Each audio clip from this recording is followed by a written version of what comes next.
some huge news. First of all, Payne Haas reportedly re-signing with the Brizzy Broncos, and also Tavita Pangai Jr. retiring, question mark? Smithy, first of all, Payne Haas reportedly re-signing. It's all over the news. It's in every outlet, so you'd assume that it's true. Yes. Now, no confirmation from the club yet, which would be, almost a disaster if they come out and say, oh, hang on a second, it hasn't been done. But by all, assuming it's true, what are your thoughts on the whole situation, the 3-year deal, the amount that's reported, or every facet of it?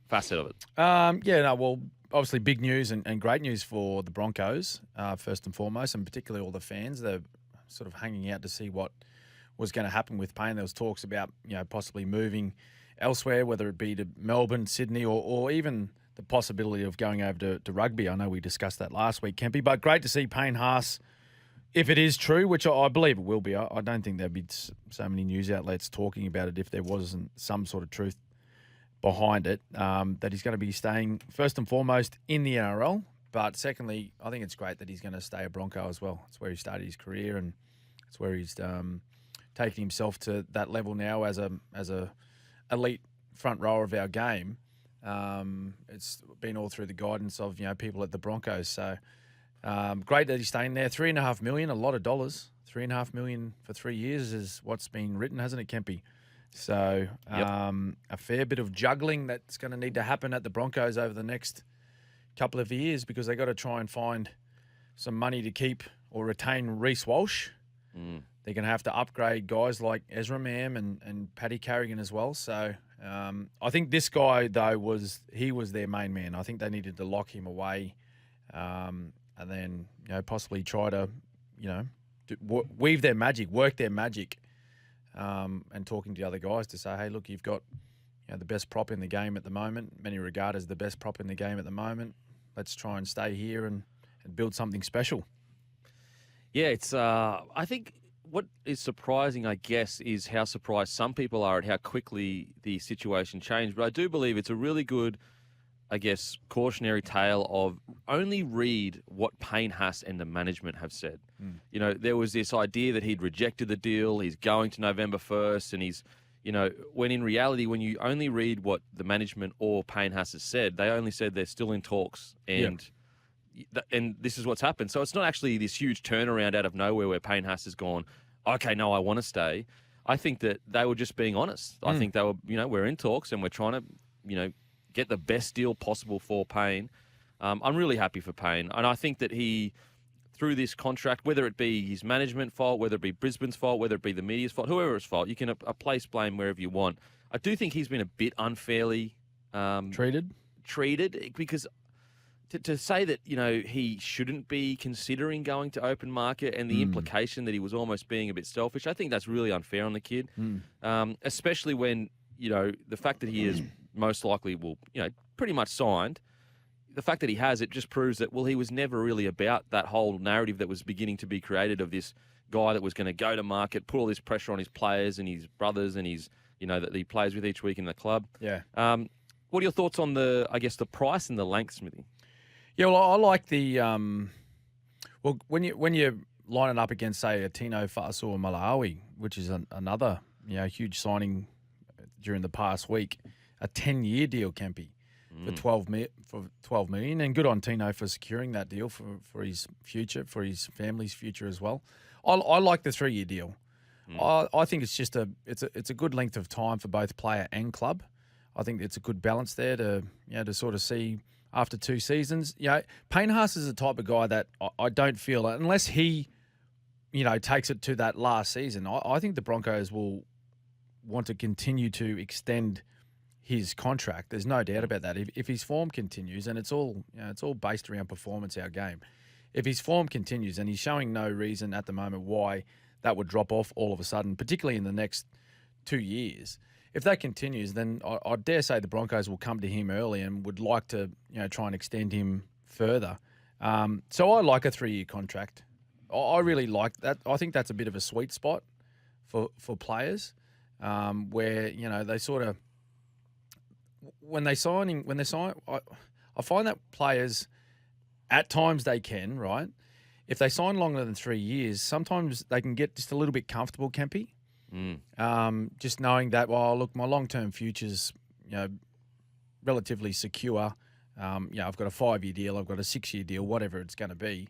And I don't think they really, at times they don't really get the best out of themselves because they know they've got that long-term deal. Whereas the 3-year deal, like if he wanted to, he could probably ease off a little bit, which you wouldn't expect him to do. But, soon that new term, you're coming off contract relatively quickly after that first year. So I like the 3-year deal compared to, say, like a 10-year deal. Like the 10-year deal with Tino, if we can discuss that quickly, like that's fantastic for Tino. Fantastic for Tino and his family. But I think all the risk is on the club. Like what happens if he picks up like a long-term injury, he misses a lot of football, they're still forking out that money. What happens if his form drops off after 5 years? Like what happens then? Yeah. You got a 5-year, contract that you have to pay at 1.2 if the figures are correct for someone that's not playing the football that they were playing, when they signed that 10-year deal. So I think it's smart by both player and club with Payne Haas' situation for the 3-year deal. And $3.5 million, look, that's a lot of money. He would get paid that or similar amounts of money at most other clubs in the competition. What I touched on before, though, the hard work now is to try and fit those other players in that need to be retained by the Broncos. Yeah, I love the 3 years for both parties. And also I think it, sends a bit of a strong message. It seems like the time of it, because it's next year, the year after that. It's not actually after 2024. It starts. I think, in 2024. Yeah. Which I actually really like, I guess, the message that sends, in my opinion, where he's going, look, this is a premiership window. This is the time I think we might be able to get one. And then because I do believe winning a premiership is part of the reason why he's chosen to stay. I do believe that. Absolutely. If the club was in the same position it was in 2018 or 19 or whenever won the spoon, I actually think he probably would be better off leaving. Yeah. Because he is a premiership winning caliber player, and it would be a travesty of a guy of his talent not to win a comp before his career is up. So I actually really like for both parties as well, because from the Broncos' perspective, you've got to have faith that you can develop players coming through so that if that 3-year rolls up and Reece Walsh is upgraded, Ezra Mann becomes who you think you are, and all these players, Paddy, you've got to have faith that, you're never going to be able to replace Payne Haas, but at least you've got time to develop someone, hopefully, that can step into his shoes if worst case scenario happens and they, part ways. Yeah. And they've got a pretty good stable there at the moment, don't they, Kempy? Like there's some relatively young forwards still in that squad that are playing some pretty good football. They're just starting to get a taste of NRL right now, but I think this will be huge for them, and I'm glad it's been signed off, or it looks like it is going to be signed off by finals time. It's all going to be locked away and sorted. So it's one less distraction. It's one less distraction for the Broncos heading into what's a really the most important part of their year. They're pretty much, I think they're guaranteed a top 2 finish now after winning last weekend against Parramatta. So. They're going to get 2 home finals, no matter what happens, whether that's week 1 and week 2 or week 1 and a prelim, they will have 2 home finals to play. So this is the greatest opportunity for the Broncos in a long, long time to go out and win a premiership. Yeah. And so, I think it's great, and I'm stoked for Payne. I'm stoked for the group of boys there. They're a really tight they're a tight crew. They really are a tight crew. Well, mate, you had the opportunity. I actually I seen you in the coach's box on our coverage, Channel 9's coverage last week against Parramatta. So how were the boys? Yeah, it was good. Actually, we were sitting there watching the game, and obviously I was giving Kevy some tips. I was like, what were you saying? I said, oi, Reno's a good kicker. And I said, see that big fella in the middle there? Pretty good at post-contact meters. Just so you know, Kevy. And I heard a little tap on the window. Yes. And Smithy's little head was there. He was in the commentary box next to me. The captain's run is taking over, Smithy. It's taking over the whole joint. No, it was really, really good. It was really good to see. And it was good to see the environment the boys are really creating, and also their own legacy, which I'm really happy for them that, of course, they're wearing the jersey that past legends like Lockie, Alfie, Kevy wore. But I'm just really happy for the guys that they genuinely have their own vibe, their own legacy. But at the same time, all of those core things that you saw of those early Broncos that were so good. You're seeing them in the players today. This almost just attack from anywhere, this ability to almost think that, no matter what, we are a better side than the people we're coming up against. Yep. And it was really, really good to see that. And I think also being in the coaches box, seeing Kevy and the coaching staff, just a really well-balanced coaching staff. Like, they all offered different things. Like, seeing Kevy be able to pick apart a game was really impressive. Obviously, it's Kevy Walters. Of course he can. Yeah. But just to see it in action was really impressive. Mate, next time you're up there, though, can you just ask Kevy if he can just try and crack a smile? 24 blot. Was it 24 blot at half time? And he looks like a sad sack. Come on, Kev. Look, he was smiling on the inside, I'm sure. It was great. It was really good. Now let's get to Tavita Pangai Jr. Yeah. Reportedly has said he's retiring from rugby league. Now the reports are suggesting it's because he wants to take up a boxing career. Almost out of nowhere, I guess. What were your thoughts on this whole? I guess it was almost a bombshell, really. It came out of nowhere. Yeah, it was, mate, and I was quite shocked. Given he got his opportunity at State of Origin level this year for the very first time. It just, and he's as far as rugby league players are concerned, I thought that, he's been around for a little bit now, but still, he's only 27, I think he is. So, still plenty of years left in his career, to play. But, I think if he's got that bug, which a lot of players are trying now, sort of that cross-sport opportunities, particularly with the boxing. I think I've seen something written that maybe Nelson Asafa-Solomona as well, Kempy, is going to go for a heavyweight fight as well. So, the players have interests away from the game. And just maybe it's got to the point where Tavita has just said, well, I've played NRL now for several seasons. I've played State of Origin. I want to try something new. He's leaving we talk about, figures and what's tossed around, and it's reported that he's on, $750,000 a year. So he's leaving that behind. So if he's going across and he has announced that this will be his final season playing rugby league, I'm sure he'd have to have some sort of program or some fights lined up already. He'd have to. Would you think that? Like, I know you follow the sort of the combat sport a bit more than I do, but you'd like to think he's got some work lined up, some fights lined up. Oh, for sure. And also, watching him box in his last fight, he's got skill, absolutely, and he's a decent boxer. So he's not just he's not a bad footy boxer. He's quite skillful. I understand it's his decision, and whatever makes Tavita happy, that's all that really matters at the end of the day. But, as analysts, I guess we've got to give our opinion on such a big bit of news in rugby league. I do have to say, if it is his last game of rugby league, I'm a bit sad for the bloke because he has so much potential, and he could have impacted rugby league so substantially that I just feel like, geez, you had more to offer. Now, that's completely, it doesn't mean anything if he's not happy and he doesn't enjoy rugby league. Then it's like whatever. But from a purely selfish perspective of me wanting to see Tavita Pangai Jr. terrorise the competition, geez, it's tough a shame, to swallow. isn't it? Yeah, it really is. Yeah, it is a shame. And that's what I was saying before. Rugby league fans, you hate to see players leave the game, but he just might be at a point in his life now, Kempy, where he just thinks, well, I've done the things that I wanted to do in the game, and he got his opportunity to play for New South Wales this year. That might have been one of his goals to tick off, and he did it, and just thought, what, I'm ready for a change. I want to do something different. I want to challenge myself in a different sport. I say good luck to him. You don't want to see players leave the game, particularly talented guys like Tavita Pangai Jr. But it's you can't hold people back either, mate. When they want to try something new or want to go do something different with their life. I think, good luck to them. And, as I said, he's only 27. So if he goes away and, he tries the boxing game for a couple of years and it's not quite his thing, I think there'll be an opportunity for him to come back.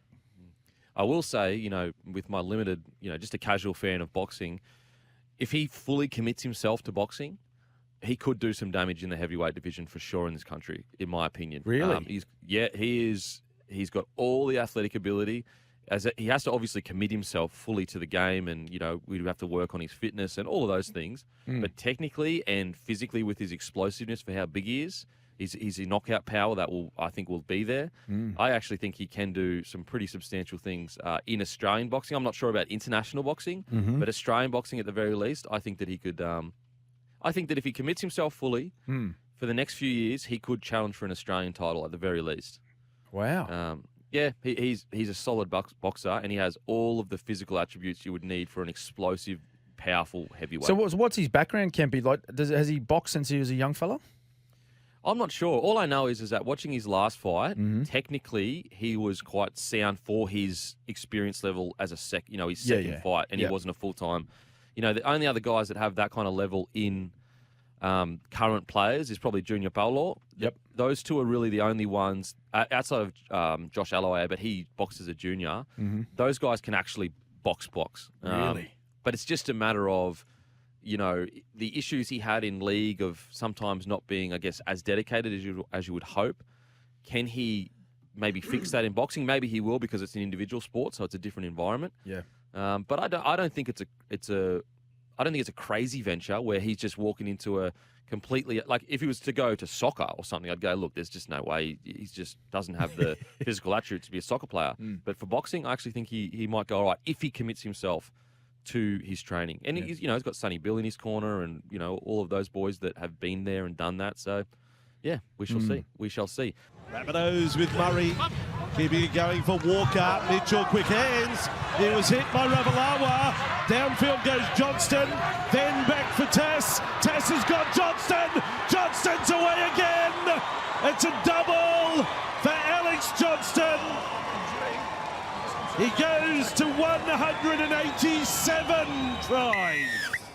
Welcome back to the Captain Run. That was our game sealer moment from round 24, thanks to Loctite Adhesives. Fast, strong, and reliable. The possibilities are limitless. All it takes is a few drops. Smithy, you got some pretty hectic stats there, mate. I do. So with AJ, Alex Johnston scoring across the weekend, as you heard on the call there from Andrew Voss, 187 tries from only 214 games, Kempy.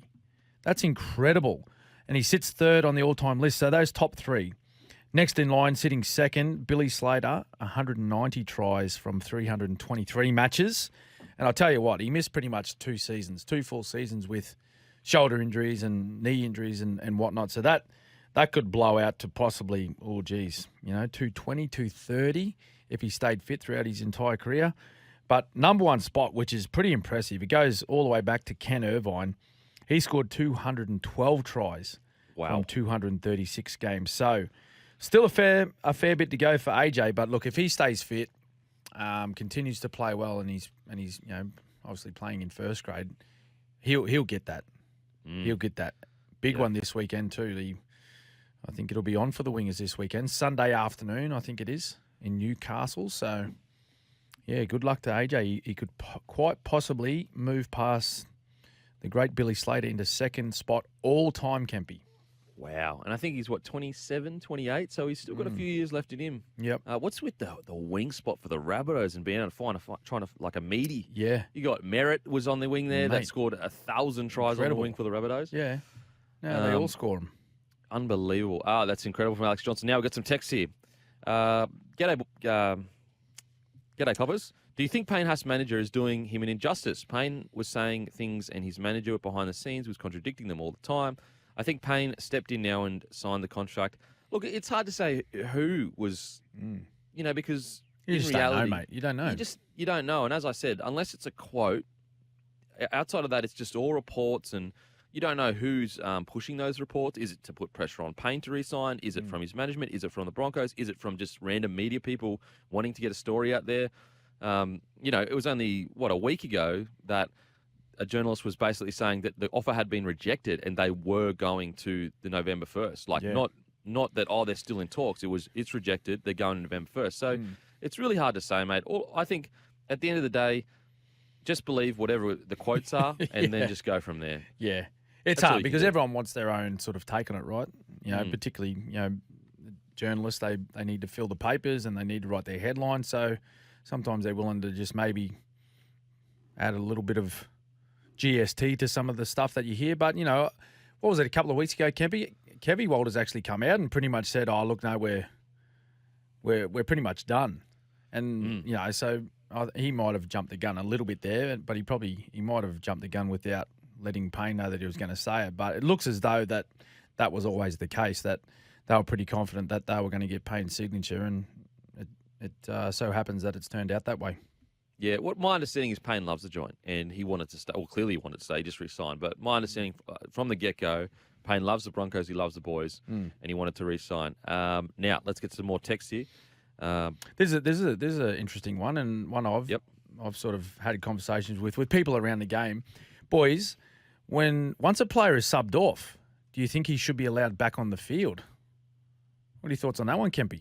Well, I know in soccer, once you're off, I'm pretty sure. So it is. We're growing up, yeah. No, it's still that way. And it used to be this way back in the early days in rugby league. So you used to see the forwards. That's why there was much more fatigue in the game, and you used to see a lot of line breaks and half breaks, and a lot of the little men, like the dummy halves and the halves, sort of terrorising opposition teams, was that the forwards were asked to play big minutes. Now, we've got players in our game like Payne Haas, Patrick Carrigan, these types of guys that can play big minutes. Junior Bolo, for a big man, can play some big minutes too. But they were asked, back in the day, to play, 50, 55, 60 minutes before they were subbed off, because once they left the field, that was it.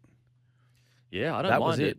If you're looking to open the game up to make it more exciting, it depends, I guess, how much fatigue plays into injuries and all that kind of stuff. But if you just take that out of it and you're looking for an exciting game where you're going to see a lot of gaps through the middle and the little fellas are going to get some wins, I don't mind it. What do you reckon, Smithy? You mind it? Yeah, mate, I don't mind it at all. I like it.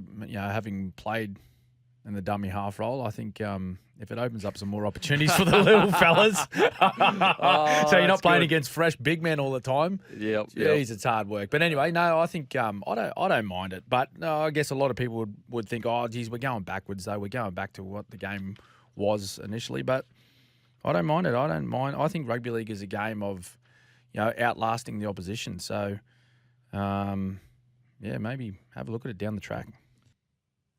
Welcome back to the Captain's Run. The Good Oil breaking news story. Thanks to Cobram Estate Premium Australian Extra Virgin Olive Oil, is Team Sheens to step down from the Tigers. Reports broke today that Team Sheens will no longer coach the Tigers in 2024. Sheens was meant to coach the club next year and help transition Benji Marshall into a top-line coach for 25. Marshall will now take over from next year. It's expected Sheens will also not return to the GM role, which he assumed last year before taking over as head coach. The Tigers are expected to keep Sheens around as an ambassador and mentoring role if he wants to continue.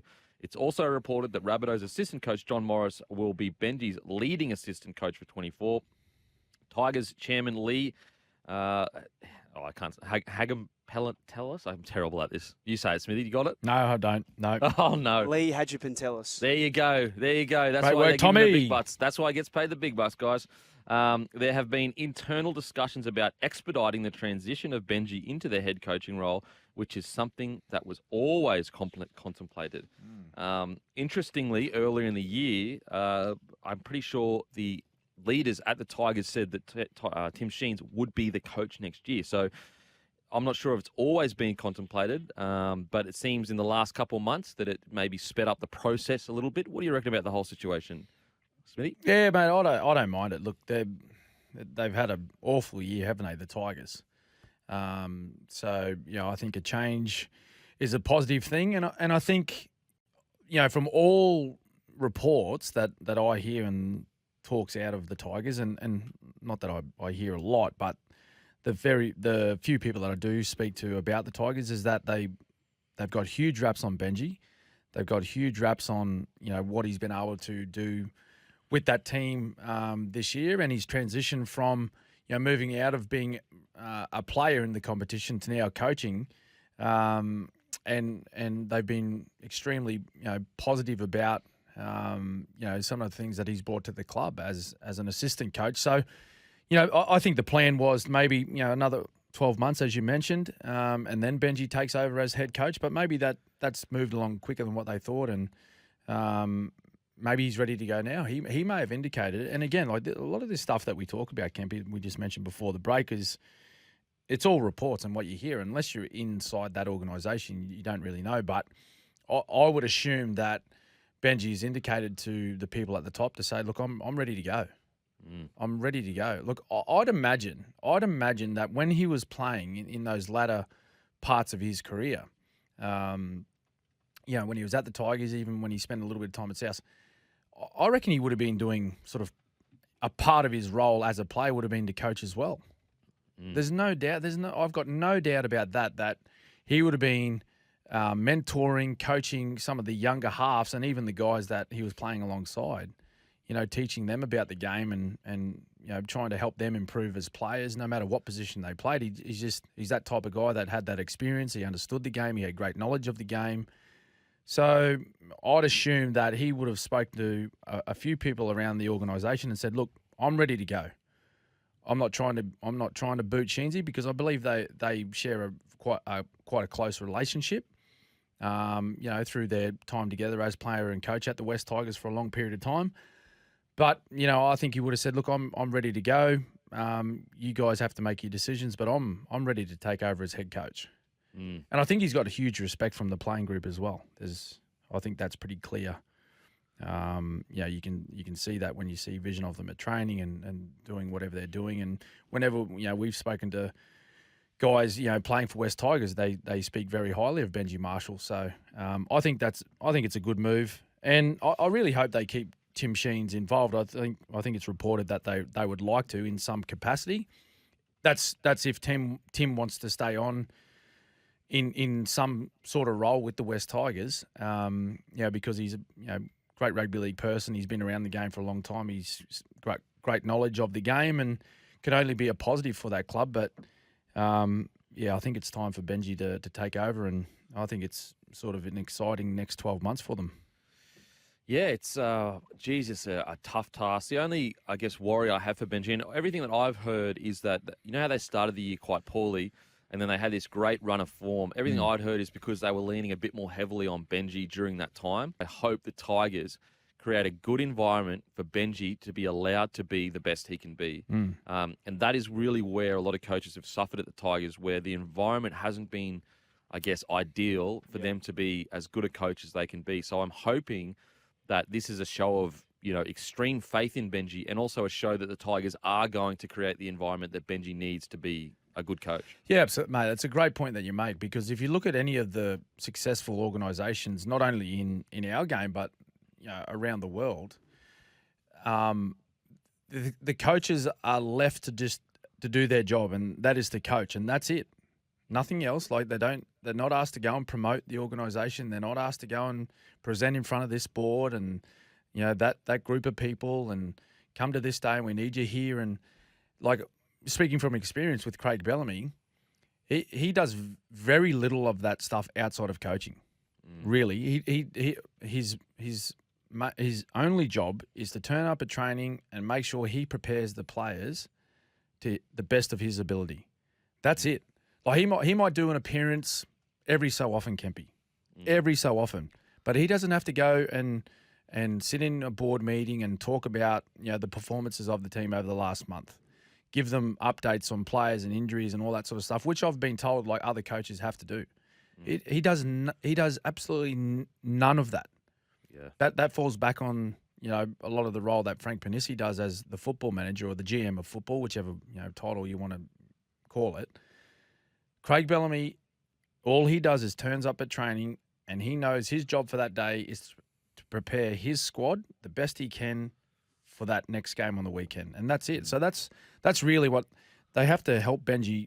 Still in that transition, as good as player as Benji was, and as much knowledge as he has in the game, he's still new to that coaching role. Yeah. So if he has the people around him that can support him, take a lot of pressure off him, because there'll be a fair bit of spotlight on him, I'd suggest, going into his first season as head coach. As much support that they can give him, the better he'll go. And the better, the better he goes, the better the West Tigers will go as a footy club. Yeah, I agree. And I think that, identifying the places where they can protect Benji rather than, putting a coach into certain situations where, as you just said, taking their mind away from rugby league. That's the last thing that you want to be doing to a rookie coach. And also, equipping him with the skill set to deal with the media questions. And look, Benji's a pro. Like, he's been in the media, he's been in rugby league forever. Savvy. But Media savvy, loves it. Oh, the great Benji Marshall. I guess just making sure that I just think that the best clubs, they're all of their goal is what is the best for the club. Whereas I think some of the clubs that struggle, that people's own goals get ahead of what the goal for the club is. What's right for me? What do I want? What do I think's right? Rather than how do we make Benji the best he can be and serve him as a coach to a degree? Because that's in admin, yes, you if you're a CEO or if you're CFO, yeah, for sure, like you run the clubs and you take care of all of the important stuff. But at the end of the day, you're there to serve your employees. You're there to serve Benji and make him the best you can be. That's what your role is. And so I'm just hoping that that's what Benji gets when he comes into that role. Well, look, Kempy, look, at the end of the day, if you're involved in the commercial department, membership department, merchandise department, whatever it is, right? You tell me when how to make your job easier. Is it when your team's winning or when it's losing? Yeah. So if you win if you pick up the wooden spoon, how hard is it to sell membership and jerseys and all that sort of stuff? Yeah. Compared to when you playing finals, and particularly when you're sitting in that top four. So why not invest a lot of your time into that football department and give them the best opportunity to go out and perform well? Then what happens is it goes full circle. When the team's going well, they're performing well, they're winning games quickly, things become a lot easier in the front office as well. It's going to be interesting. Their one spot that they need is halves. So it's going to be really interesting. That's a real benefit for them, the fact that Benji Marshall is their coach, because I do think, current sevens and current sixes and aspiring sixes and sevens are going to be swayed by his, ability to get them to the club. So it is going to be interesting to see who they can get as their starting 6 and 7 next year, having lost Brooks. Now, I think Caesar has been confirmed on a 1-year deal or reported. Yep. Reported. So, maybe it is Aiden Caesar. I'm not sure if Fainu is ready yet as a teenager, but maybe he is. Maybe, Benji can get the best out of him. Yep. Time now to break down the best hands in the NRL, thanks to Schnitz, the best hands in the schnitzel business. Welcome back to the Captain's Run with Cameron Smith. Thanks to the SEN app. Download it today for free and in the App Store. Listen anywhere, anytime. Smithy, what do we got, mate? Oh, Kempy, sorry, I'm just finishing a sip of water because it's about 1,000 degrees in my studio in the Gold Coast. Goodness No, me. don't say that. How is It's it? How is it for you in Sydney? Well, it's patchy. It's patchy. Okay. Typical. Well, it's stinking hot up here. But anyway, 1 point this week, starting off our best hands, thanks to Schnitz, goes to Braden Trindle for his nice little double pump play. We're seeing a lot of this from the young Haas, which is great. It's good football. Really mesmerises or puts the defenders in two minds. But his double pump for Wade Graham to get Wado over in his 250th game on the weekend for the Sharkies, that's a nice little milestone for Wade Graham to reach, just before his retirement. But a nice little try and a milestone game for Wade Graham, thanks to Braden Trindle's great hands. 2 points. Well, Latrell Mitchell's catch off a Lachlan Ilias kick, Kempy. Now, there's a little bit of controversy around this one, but still, it doesn't take away from the skill that the boys showed afterwards. So he took that catch off Lachlan Ilias and the nice little pass to Cody Walker to score against the Dragons. And then 3 points goes to, the big man. I swear to God that this bloke thinks he's a halfback. Oh, my God. I swear to God. Seriously. Jared Wallace. So he just parks himself on a little short side, right? Just on a little short side, gets the ball from the dummy half and just a nice little flick pass to Jermaine Azarko to score against the Roosters. Like, really? Mate, it's the first incredible play that's made me angry because I know Jared Wallace is going to carry on for the rest of his life about it. Seriously. He will. Oh, my God. Give me a break. Well, that was a fluke. That was a fluke. You reckon? Well, come on, mate. You've done that probably 1,000 times and had 6,000 knock-ons. Just a pass and hope, you reckon? Yeah, absolutely. He didn't even know the winger was there. he just hoped someone was going to pick her up, and then he would blame the winger if the winger wasn't there. He would have. He would have too. Yeah, absolutely. Yep. Can I break the rules? Yes. 4 points. Yes. Mackenzie Arnold. Oh, Best hands, unbelievable. Gets us into a semi-final, but we've got to head to a break. But Schnitz bite into golden, delicious handcrafted schnitzels after the break. We will wrap up the first hour. Welcome back to the Captain's Run with Cameron Smith. We're here for Chemist Warehouse. Head into Chemist Warehouse for great savings every day. Let's get straight into it, shall we? We've got some texts here. Hi, guys. When will anyone in the media start putting pressure on Ricky Stewart and the Raiders? His selections and playing roster is alarming. What do you reckon, Smithy? well, just going off their performances. Look, I'm going to go even further back from last weekend, Kempy. So they got smacked by the Storm, and they were absolutely putrid. Let's be honest. And you could tell by Ricky's disgust in the post-match press conference. He actually went in there and he was asked, 2 questions maybe? Yeah. And he pretty much just said, look, I'm not going to make any comment. That was embarrassing. I'd rather save my talking for the players. And then just said, look, I'm here just because I have to be. And all the reporters just stopped. And he said thanks and walked out. So even that just before the break, leading into that game on the weekend, I know they'd won a few games, but they weren't playing great at all. They weren't playing great at all. And so talking about sides that potentially could miss the 8, they're another side that's on that slippery slope. Yep, I agree. Now, let's head to a break. After the break, we've got the great Benny Ikin on the show. Welcome back to the Captain's Run with Cameron Smith. We're here for Chemist Warehouse. Head into Chemist Warehouse for great savings every day. Give us a text, 0457 736 736. And we've got the great Benny Ikin on the phone. You there, Benny? G'day, gents. How you going? Ike, how you going? Never been better. Mate, I think we're privileged. I thought you would have been for sure on a golf course somewhere. Absolutely.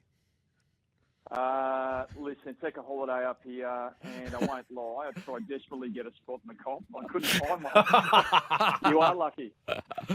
Mate, the 2023 Grand Final, their tickets are on sale now for the Host Plus Queensland Cup Grand Final. The date is locked in for Sunday, September 17th at KO Stadium, Redcliffe, with a 5:30 p.m. kickoff. Mate, how's the new role being CEO of QRL? How's it been?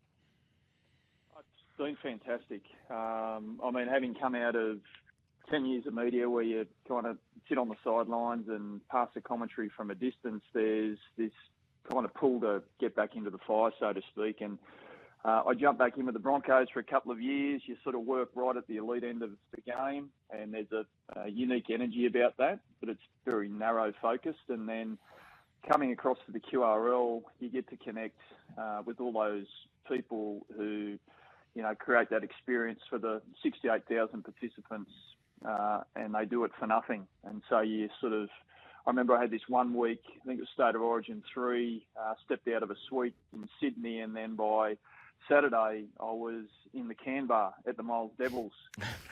And surprisingly, at the Miles Bowls Club with someone's dad later that night, celebrating Wayne Smith. Yeah, that's my dad, yeah. But you get this, you get this connection, and Cam, this, and your old man had rave about it a lot, with people who basically make this game what it is. And so all I will say is that since I've come back to the QRL, I've been reminded that there's a lot of good people doing great work across Queensland to make rugby league the greatest game of all. Yeah, I was going to mention or ask you about that, Ike. How have you found that transition? So you're doing a bit of work in the media, and then you've gone back and worked at the Broncos for a short period of time. Now you're doing a lot of work with the grassroots and the country areas, which is rugby league heartland. How have you found that move? And I'm sure you've come across a lot of great people in that time. I love it. Seriously, it just warms your heart because I love the game. I'm a trained spotter by nature, so rugby league's not just my job; it's my hobby. So for anyone that knows me, I'll kind of do spreadsheets about spreadsheets, rating players in competitions. I sort of love taking deep dives into mainly the elite game, but this kind of QRL role has allowed me to get to all the regional Queensland hubs. I've been to Rocky. I was at Bundaberg on the weekend for the senior A-grade semi-finals into the local junior grand final day. I got to sit down and spend sort of half an hour with a couple of sisters, Christine and Gay, who sit on the Junior Rugby League committee, right? So they pretty much run Junior Rugby League in Bundaberg. And this year, they also picked up Volunteer of the Year, the two of them, for the Senior Rugby League. Oh, how good. You know, so Gay's got 6 kids. Christine works a full-time job. And I can tell you right now that Bundaberg Rugby League does not function without them. So you go into regional Queensland, you get to meet people like this, and it reminds you by the time you get back to head office in Milton exactly who you're fighting for.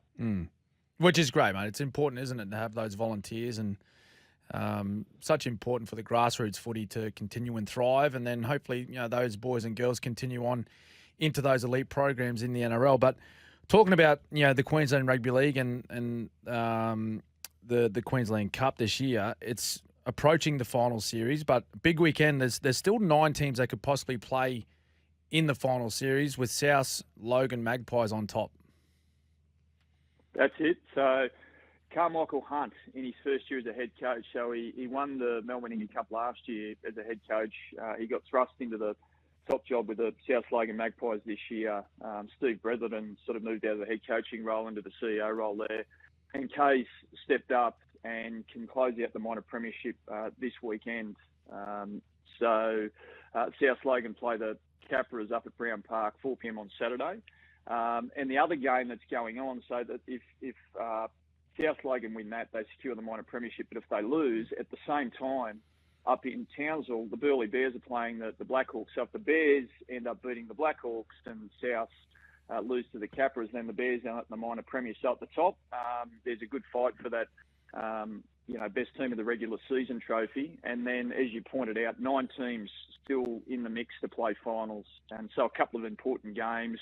The Falcons are in 9th position. If they win and the Pride lose to the Dolphins, then it's the Sunny Coast still playing finals and the Northern Pride that miss out. So it's a whole lot of action. This is the last round of the regular season, and then we're away. It's finals time. Speaking of finals time, the grand final last year, 7,000 fans attended. Redcliffe Dolphins beat the North Devils 16-10, and one Selwyn Cobbo was a part of that match. Is there any young fellas that you're watching at the moment going, just watch, keep your eye on this guy because he might be playing NRL in the next few years? Well, the guy that whose story has really captivated me, and look, he's not a young guy, but it's just a testament to his character, is Tristan Saylor.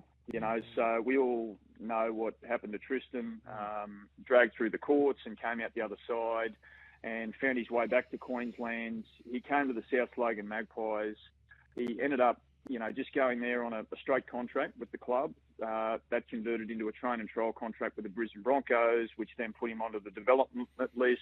And then eventually I think he's found his way into the top 30, because by the time he showed that strength of character to bounce back, to fight to rebuild his career and his life, the other thing he's proven is that he sits in behind Reece Walsh as the second choice fullback for the Brisbane Broncos. And having been there and watched him in that environment, and you would both know and understand how much of the training sessions these days are opposed work, is that Tristan Saylor, being in that Renegades team or that Mustangs team, the reserve grade team, playing against the Broncos, his sharpness, his quality has made the first choice 17 better. It's pushed Reece Walsh, and we all know what Reece Walsh has done this year. And I attribute some of Reece Walsh's success this year to Tristan Saylor, and most certainly what Tristan has brought to the South Logan Magpies has helped them be fighting for a minor premiership this weekend.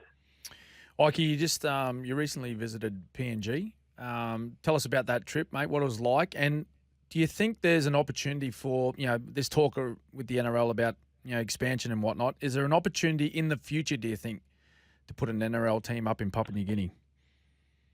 I absolutely believe there's an opportunity to go there. How soon we get there is the big question, because we all know that you need the underpinning systems beneath NRL to make sure that what you're doing at the top level is high quality.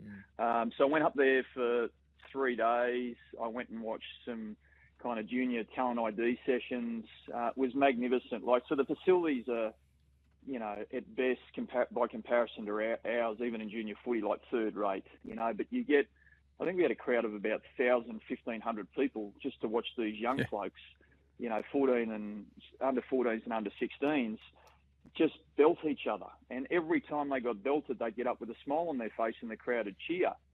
But I reckon my most favourite part is there was one local who worked in the system over there with Joey Grimer, who's up there with the NRL bid team, ex-Parramatta game development officer, who they send out before the game as the teams line up. And he does the age check, but he doesn't do it by passport or birth certificate because there's not many of them up there. He just does it with his eyes. He decides that you're too old to be playing in the under 14s. You cop a blast from him, you've got to take your jersey off and go and find someone who looks younger so they can play in the game. It's brilliant. And I'm sitting in there. And then I'd go and sit on the sideline and watch the game. And you know what it's like up there. Anyone that's got anything to do with rugby league, they just crowd around you. So I ended up with a group of kids who I took to asking, okay, I had no idea who the best players were, but they knew. And so I'd ask him, who am I watching here? What number? What does he look like? What position does he play? And at the start of the game, the players they picked out evidently would end up the best on the field. And so there's this great passion in PNG for the game. There's so many young men and women now who want to play it at a higher level. It's just now about getting the structure right. So eventually, when that NRL team finally makes its way into the competition, they've got some real sustainability behind them. Now, Queensland Maroons coach Billy Slater, currently unsigned for next year and beyond. Where do you guys sit with the contract negotiations, Benny? I reckon we're just going to have to have a few pay cuts for his assistant so he can afford the main bloke. Mate, Benny, hang on a sec. I've got to let you know something, Benny. You may not be aware.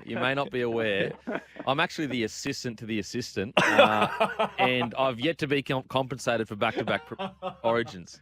Any remuneration right? there, Benny? Okay. Yeah, potentially. I mean, it's funny. This weekend, Brisbane Tigers play the Wynnum Manly Seagulls. I'm going back as the head coach of the Wynnum Manly Legends team because, for those that don't remember, I was the assistant to Paul Green at Wynnum Manly in 2011. And I have said consistently over the last 12 years that I didn't get enough credit for that premiership success at Wynnum.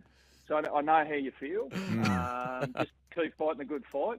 Actually, because it's a big celebration of Paul Green on Sunday. I actually texted Amanda on the day that I got announced as the head coach of the Legends team, and I said, finally, I'm going to get the credit that I deserve. So now I just got to hope that, like all buggery, that the team actually wins. Because if I go out there and coach that team and lose, I'm going to cop it. But back to Billy, back to the real coaching story. Yes. We started the conversation. He's expressed a desire to go around again. But, again, Cam would know. He doesn't do things by halves. He's all in all of the time. It's a high-profile job. It's not just 3 games. There's a whole lot that goes into it. He lives in Melbourne. He's got other responsibilities, including a horse study, young family, and multiple other deals, including his commentary. So he wants to coach. We just need to keep talking about how it's going to look, what support we're going to put around him. Hopefully we can do a deal. I'm relatively confident, but I also do know he's got a lot going on in his life. But we're thankful for everything he's given the QRL over the last 2 years. He's been magnificent. So the goal at this point is just to get him to go around again. Now, mate, we know we've just spoken about you looking after a lot of the grassroots footy in Queensland and obviously the second-tier competition with the Queensland Cup. But what are you made of the Queensland teams this year in the NRL, the big boys? Broncos, Cows, the Dolphins and Titans. Broncos possibly... Well, Dolphins... Yeah. Dolphins exceeded everyone's expectations early, and then I just think the depth of the talent on the roster has sort of caught them across the length of the season. Yep. Cowboys seem to be finding their feet. I thought they overachieved last year, the Cowboys, so they've probably just sort of come back to somewhere about where they should be, but they're getting back to best form. So timing's everything across a long season, like the Telstra Premiership. Yep. And the Titans, well, I mean, they're great. Hope now is Des Hasler and next year. It's not 2023, which leaves us with the Broncos. I was very happy to be part of working with Kevy and Dave Donaghy to find a way to get the footy program back on track. Kudos to Kev. I don't think I've met anyone who's as passionate about their club as Kev is. He bleeds Brisbane Broncos. You just can't fake what he brings. He's clearly getting better every year as a coach. And by the time you marry that up with a really talented young list led by a very experienced playmaker in Adam Reynolds, you're going to end up somewhere close to where we're seeing the Broncos are now, which is a team that is a genuine threat. I think probably the biggest threat to the Penrith Panthers in 23. Mate, thank you so much for joining us, Benny. Really appreciate it. Pleasure, boys. Get on, Yoki. See you, mate. See you later. There he is, QRL CEO Benny Ikin. Always an absolute pleasure talking to the legend. We're going to head to a break. After the break, we share our Holy Schnitz moment. Thanks to Schnitz. Holy Schnitz. Time now for the sporting highlight of the week. Thanks to Schnitz, home of fresh, golden, handcrafted schnitzels.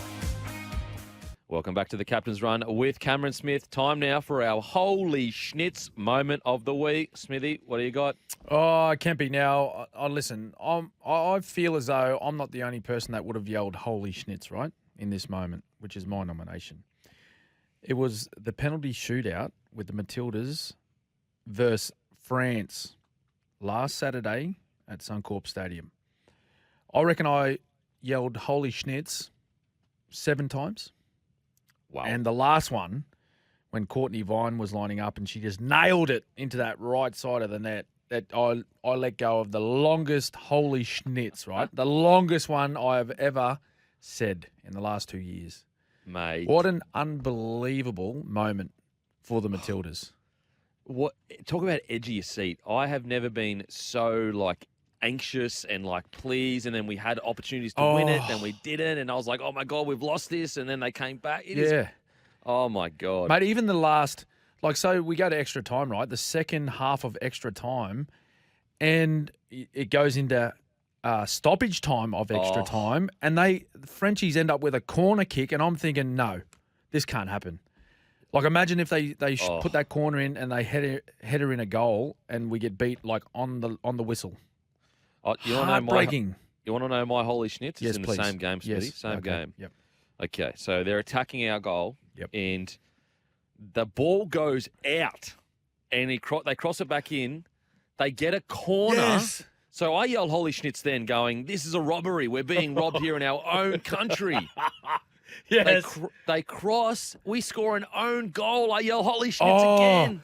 Van Egmond. Yes, and you see her face. She yelled Holy Schnitz as well. I've just ruined the nation's glory. Yes. And then it was a penalty, and I yelled Holy Schnitz again. We're back. Oh, Oh, mate. my God. Yeah. That gets forgotten in the wash-up. That was out. We could have lost the World Cup, or at least a chance to win it, off a bad call in an own goal. Oh, my God. That is Holy Schnitz if I've ever seen a Holy Schnitz moment. Yeah, mate, it was incredible. And obviously the girls, they're on tonight. Yeah. So the whole country, the whole nation is going to be locked in to wherever it is. It's great that there's all these, public open sites all across wherever they get to the big screens, wherever they are in Sydney, Brisbane, all the major cities. But I reckon come 8 p.m. tonight, everyone's television will be on the Matildas. Oh, absolutely. Can we do it? Can we do it? I believe. Oh, I believe too. I believe. I think we can. We got world-class players. Sam Kerr, she got a whole extra, a long run last game, so she's ready to go. Mm-hmm. Then you've got Mary Fowler, who actually had a good game. She just struggled to hit the target, but if she hits the target 2 or 3 times, we win that 2-0. Yep. Mate, I really think that we can. I think that I'm feeling a bit of magic. I don't want to curse the girls, but they seem so zoned in right now, so focused on getting the job done. Yeah. I think we can, mate. What do you reckon? You reckon we do it? Or I what? reckon we can do it. Look, we've taken massive scalps all the way along. We beat Canada, so they were Olympic champions. Yeah. Then we took down France the other day. They've all been higher rankings than us. Yeah. So I think we're sitting 10th currently. We're going to jump up after this tournament. There's no doubt about that. But we've been knocking off teams sitting well above us in the world rankings the entire tournament. So why not? They look in a good place, don't they? The Matildas, absolutely. Happy, but also focused at the same time, relaxed. Oh man, I can't wait. I'm getting fired up now. I'm starting to sweat. Mate, I am fired up. Can I just say something quickly? Yes. Look, I want a public holiday as much as the next bloke. Very, very stoked. Yes. But also, if you're going to come out and use the girls as like, public holiday, everyone loves me because I'm a politician. Let's get the public holiday, but also let's invest some money into these girls' junior roots, the grassroots. Absolutely. Yeah. And then you can't sort of say, I know this is on the global stage and there's a lot more talk about the Women's World Cup, but you got to remember the Diamonds just won a World Cup, the women's netball side. You got to think about the women's national cricket side as well. They just retained the Ashes over in England. So, there's a fair bit going on in the women's elite sport at the moment. So, as we all, as Aussies, we love a day off. Love a day off. I love a day off as much as the next person. But, I reckon if we want to talk the talk as politicians, let's chuck some funding into the women's, into the junior female grassroots sport, as you said, into the netball, into the soccer, into the cricket, all into the AFL and the rugby league. Let's do the talking there. Yeah, show how much we support. But you know what? Like they're one of our national treasures, like the Matildas. Like they're our national team.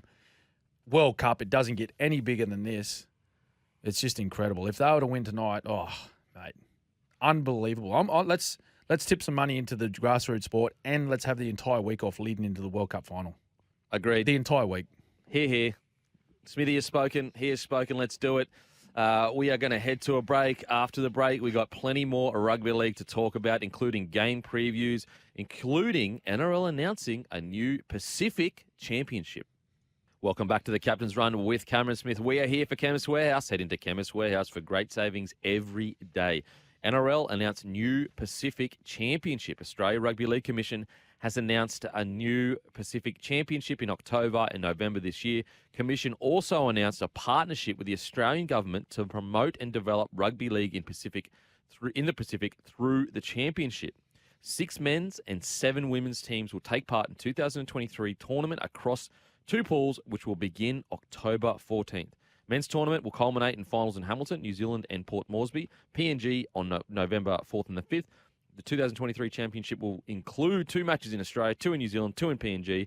And the 2023 and 2024 tournaments will be played after the NRL and NRLW seasons, which they will include Australia, New Zealand, Samoa, Tonga, PNG, Fiji, Cook Islands. What do you think of the new initiative, Smithy? Fantastic. It's great to see there's a program locked away for the next couple of seasons for the international footy sides, both men's and women's, Kempy, particularly for those Pacific nations, teams like PNG, Fiji, Cook Islands in particular. Samoa and Tonga, they are well and truly in the elite group now with Australia, New Zealand and England. There's no doubt about that. If you just look at the results across the World Cup that happened last year, they're just as competitive as those nations we just spoke about. I think they're, what are they called? Top tier 1 nations, Tier I think. one, So, which is a bit of a funny term, but anyway, it's great that it's locked away because up until today, like everyone was saying, well, what's happening? Like, what's the international calendar look like? Is there going to be games for the Kangaroos and the Kiwis and Samoa and Tonga and the other Pacific nations? We don't know what's happening. Fantastic that it's happening. Games up in PNG, games in New Zealand, and a couple of games here in Australia for both men's and women's. I love it. I like it. I used to thoroughly enjoy the opportunity playing for the green and gold, and I'm sure all the other men and women that get the opportunity to represent their nation, their home nations as well, would feel the same. But it was a great and very proud time when you got to pull on your country's colours. Yeah, I love it. And I think that, with all the negotiations between RLPA and NRL essentially done now, I'm just so excited that we're seeing progress now. We got the Vegas announcement, we got the Pacific Championship. I do think and for, people from Tonga that are listening, the reason why Tonga isn't in this tournament is because they had already organised a tour of England. Yes. Which I guess I'm not sure, where you would place blame and say, well, if we had been organised earlier, could have we had Tonga there? But regardless, I think this is a great step forward because I believe the only way that we can grow internationally as a game is we have to first get the Pacific nations fully involved, fully supported. Yep. If we try to skip that part, I think we're skipping, arguably the best part to have part of rugby league, because as we know, Polynesians make up nearly 60% of the NRL, or 50% of the NRL now. Yeah, absolutely, mate. And I think in that briefing there, it says that the Australian government is going to chip in and help promote and develop rugby league in those nations through those championships. So really important that those nations that we speak about are competitive. It helps with the international game. There's no doubt about that. You don't want to see two teams dominating international football. It's just it's not great for the international game. So you want to see those young people, both boys and girls, involved in rugby league from an early age, and giving them the appropriate coaching so that they can develop the skills to one day hopefully progress through those pathways and become international standard players. And so we just continue to see the international game grow. I think it's incredible. I love it. I love it. And I love that we're taking games to PNG, and the final, the men's tournament will be in Hamilton in New Zealand. So fantastic. I love it.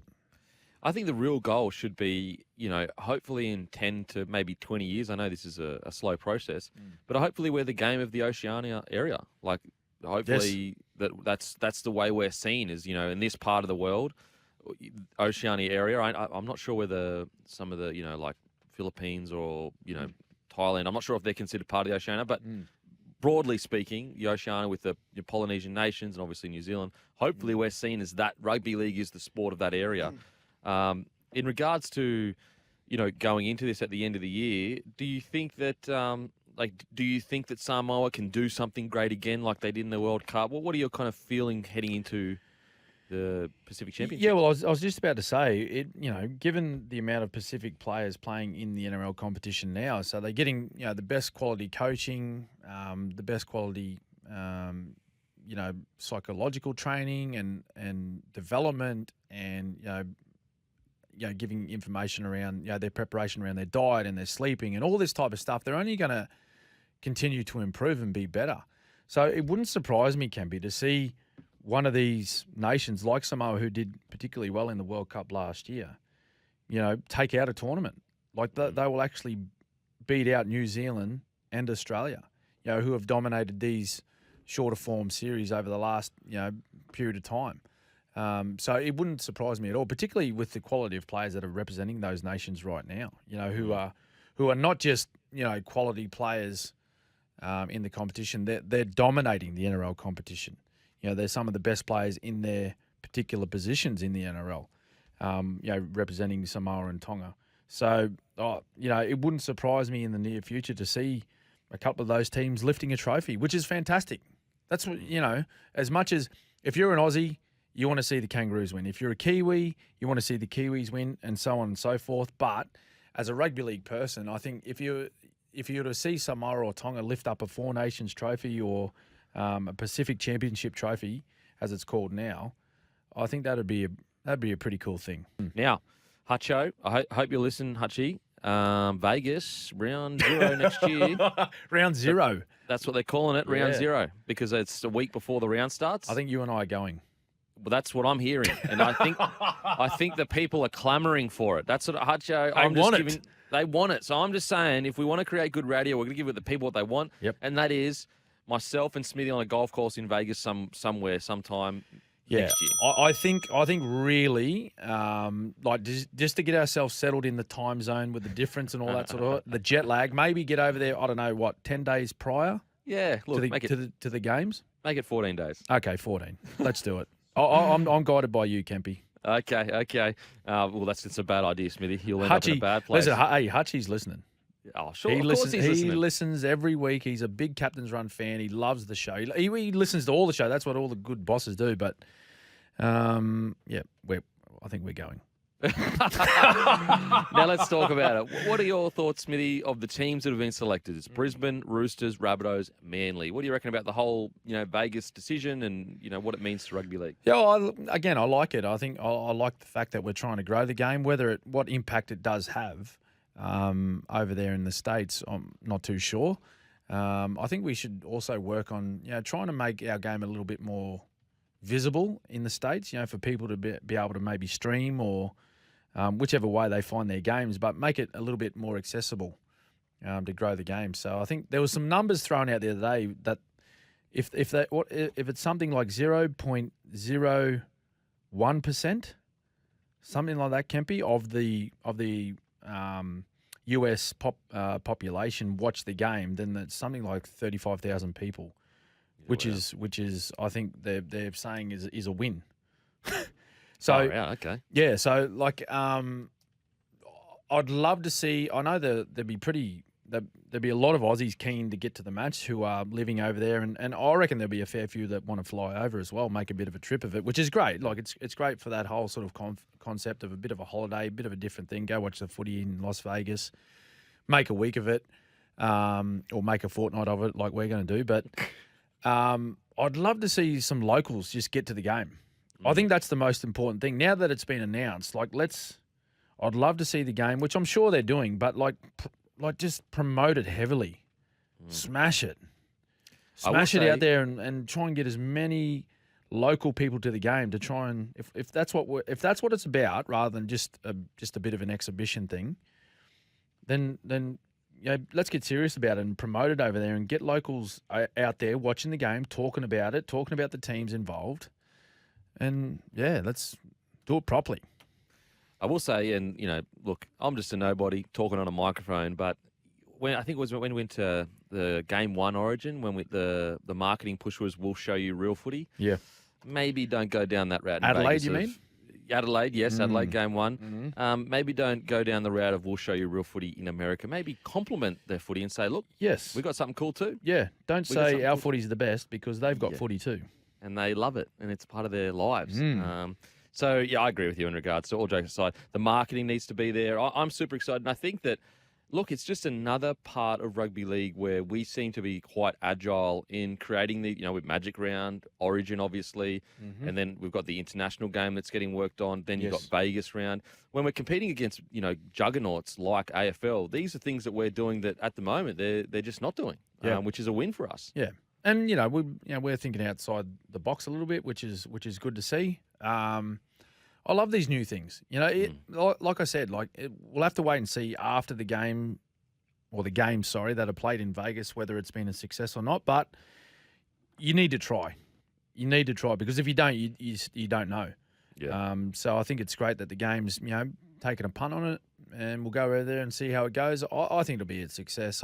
As I said, I'd love to see a lot of locals get there and have a look at a new game for them, and hopefully as a result of that, they continue to watch our sport. Welcome back to the Captain's Run with Cameron Smith. We are here for Chemist Warehouse. Head into Chemist Warehouse for great savings every day. We've got the great Damien Cook on the line. Cookie, how you going, brother? Cookie. Hey, guys. How are you? Mate, absolutely fantastic. Now I'm speaking of Cookie. Mate, how's the... Looking forward to getting on this show. Mate, I'm surprised you found some time to come on the show. You're one of the big dogs now. Busy man.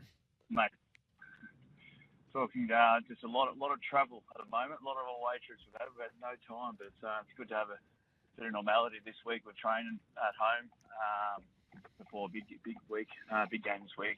Well, but I've always got time for you two, mate, even though you're the Queenslanders. Yeah. You're a good man, Cookie. Hey, mate, you're just talking about the travel. So you've been to the sunny coast. You went to Tamworth, then over to Perth, Cairns, and then this week you're up in Newey. Mate, massive few weeks for the squad. How's everyone feeling? Yeah, sorry, little fella hasn't been happy with it. But no, it's been tough. Obviously being away from home and more away trips than normal. But it's something we sort of embraced, and we've travelled quite well in the past. But so I don't think that's got anything to really do with how we've played on a few of those occasions, especially looking at the Broncos and the Sharks, which are probably two of our worst performances of the year. So, but that's why it's so good to be back at home this week for a full week of training. We get an extra session in, not needing to really travel until Captain's Run. Obviously, we've only travelled up tonight to the day before the game. So no, we're going all right, mate. But it's good to be at the end of it. We just want to winning always helps everything, as you've known. Mate, Cookie, obviously you got the result on the weekend, but outside looking in, and, this is just purely, I guess, speculation, but it did look like the boys were a little bit flat on the weekend. Am I seeing things, or did you kind of feel like that out there? Like, what do you reckon that was, I guess, as I said, he's won, but what do you reckon the problem was in regards to hitting what you guys can potentially? Yeah, I think going probably back a couple of weeks, the last 3 games, it's sort of just we looked at the Sharks game and they punched us straight through the first punch. We didn't complete well, and this one was, I think, 11-3 penalty count and completed 60% against a desperate Sharks side, which you wanted it more, which is obviously not a good sign, this late in the season. But, we see it as an easy fix. We showed we improved our discipline the week after, but again, we're looking at 60% completion on the weekend, and there was probably a little bit of frustration out there. I think if you watch the game, there was about four opportunities, maybe 5, where there was 4 forward passes called back, which could have led to tries, which we could have really blown that game away, and won by a big margin. And everyone would be talking about Souths are back. So I'd like to think that we've improved in our defence because we've needed to. That's been a good area in our discipline. But at the moment, we're just doing more than we have to with the amount of drop ball we have, which is leaking some easy tries. So they're all working together, as you both know. But a big one for us is execution. We need that up around the 80% plus mark. Yeah, Cookie, I was going to mention that, mate. So, you guys went through a bit of a hot streak there in the middle of the season. You've won 6 in a row, looking to go 7 consecutive wins, and then you met Parramatta and they put 30 on you. Since then, mate, it's been a mixture of the lack of completions, but then being able to stop the opposition scoring points. Is that a main focus at training for you guys? I know it's a work in progress throughout the entire season, but does it worry you at all the amount of points that you're conceding each week since sort of round 12? Yeah, there was a couple of games there where we went in a row of just leaking really easy tries. Where it didn't look like we were sort of trying to at least chase back and try and save the try, which was a big thing that we look for, when we're reviewing games. So, sometimes there was just lack of effort and want there, as individuals, and sometimes the opposite, where some players would go out of the system thinking that they need to do more than they have to, and obviously leaving the system that we have, which sometimes does more harm than good. So, mate, the effort the last few weeks has been much better. And like you spoke about our hot run at the start, they were against some quality teams too. We versed Melbourne twice, we versed Penrith, we versed Sharks round 1. A lot of them were, of our first 10 games, I think 8 were all top 4 sides from the year before, 4 or 5 sides. So we know it's there. It's not like we're trying to find something this late in the season that hasn't been there all year. We know it's there. It was at the start of the year. We're confident we can get back to that pretty quick, and I think it's one of those things that it can take one game just to get everything back to normal. And I think if we get our completion rate back up, that we're not going to have some disciplinary areas that's going to fix itself, and then we're not going to have to do more D than we have to, which is going to obviously mean we've got more energy, and we're probably not going to leak those little tries, easy tries that we're giving up at the moment. So. It's all there, mate. Like I said, we had it at the start of the year. We just needed to click again, and areas like discipline and defence have improved. But the big one with the last 2 weeks, 60% completion, just that needs to get up there if we're going to have any chance in the finals. Now, Lockie Ilias had an incredible run at the end of last year, and I guess it's been a bit of a tough year for him, and he's kept working. And what's kind of the as a senior player now, and you've been through everything in rugby league, I guess, where do you sit down with Lockie and take him through his game? Or I guess, where does he sit right now confidence-wise? And do you feel like he's doing all the right things to get back on track? He's definitely doing all the right things to get back on track. He's someone who's always trying to improve his game. He's someone who does all these extras, all those little things. At the moment, I think it's a mindset thing of just a young player coming through, knowing how to play a full 80 minutes and stay disciplined at what their role is. And we've got quite a simple role for him that he does well. And, we need him to, he's going to get better over the years of definitely being more disciplined in what he does. And you look at probably the best halfback in the game at the moment, Nathan Cleary, he knows how to do that. He does some simple things very well, but consistently does them throughout the 80, week in, week out, which just makes him, one of the best halfback in the comp at the moment. So we've got all the belief in Lockie for sure. So, but he does all the right attributes to continue to grow as a player and be one of the great halfbacks of the game. But it's one of the things that's probably the hardest to learn for a young player is the discipline to stay at it for a full game, week in, week out. Mate, always a lot of interest around Latrell Mitchell. Where do you think he's at the moment as far as his game is? He's only back 3 games from that long-term injury that he had for the most part of the year. You see a lot of improvement in him over the next 3 weeks?